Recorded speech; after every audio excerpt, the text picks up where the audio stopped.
Подстанция Сухум-2 обеспечивает электричеством новый район и часть Сухумского района. Перегрузы здесь случаются постоянно. Учет и распределение электричества ведется через КРУС. Это своего рода пульт управления подстанцией.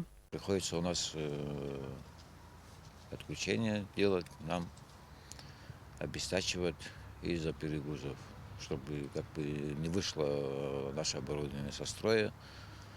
Не горели ни кабеля, ни выключатели наши. На экране там сирусы стоят, приборы, которые показывают нагрузку. И он при повышении под защитой отключается, и приходится нам отключать уже пофидерно. Ни для кого не секрет, что повышенная нагрузка на электросети связана с работой майнинг-оборудования. Работы по отключению незаконных потребителей ведутся постоянно.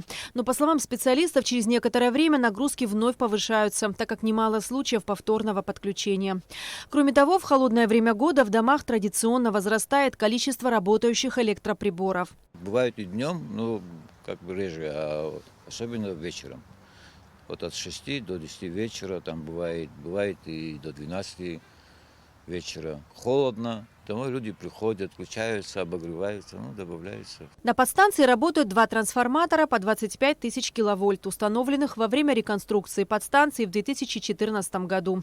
Конечно же, нагрузки влияют на оборудование. Выходит из строя от перегруза, происходит короткое замыкание и бывает, не дай бог, могут и ячейки выгореть. Аварий таких сильных здесь не происходило, по крайней мере, из-за того, что у нас релейная защита есть, и оно работает хорошо, и оно отключает его.